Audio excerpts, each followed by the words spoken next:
चयनित श्रीमती राम सखी उच्च विद्यालय हंसपुर की छात्रा है। हम सब ने मिलकर एक परियोजना पर काम किया है, जिसका उद्देश्य किसानों को आधुनिक तकनीक की जानकारी प्राप्त करना है, जिससे वे अपनी फसल की देखभाल करने में सक्षम हो सके और अपनी आय बढ़ा सके। यह परियोजना समृद्ध भारत कार्यक्रम के अंतर्गत आती है, जिसका उद्देश्य भारत के किसानों को सशक्त बनाना है। भारत के अधिकांश किसान अपनी फसल उत्पादन के लिए पूर्णतः मौसम पर निर्भर है, परंतु यह सिर्फ मौसम ही नहीं है जो फसल को खराब करता है। कई बार किसानों को मिट्टी की सही जानकारी न होने के कारण भी फसल खराब हो जाते हैं। इसके अलावा अधिक मात्रा में उर्वरकों का उपयोग करने से न केवल फसल खराब होते हैं, बल्कि गैर लक्षित जीवों को भी प्रभावित करता है।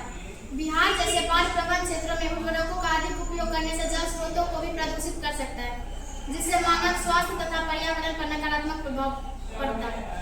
हमने एक स्मार्ट कृषि प्रणाली विकसित की है, जो किसानों को मिट्टी की उर्वरता स्तर, खाद और उर्वरक की आवश्यकता तथा फसल में पोषक तत्वों की कमी या अधिकता के बारे में जानकारी प्रदान करती है। हमने गांव का एक मॉडल बनाया है, जिसमें बार मशीनें लगाई जाएगी, जिससे किसान अपनी मिट्टी की सही जानकारी प्राप्त कर सके और समस्या का आसानी से समाधान कर सके।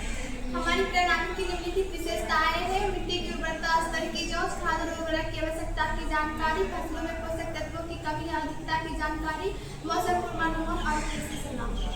हमारी परियोजना का उद्देश्य किसानों को आधुनिक तकनीक जानकारी प्रदान करना है, जिससे वे अपनी फसल की देखरेख करने में सक्षम हो सके और अपनी आय बढ़ा सके। हमें उम्मीद है कि हमारी परियोजना किसानों के जीवन में सकारात्मक परिवर्तन लाएगी।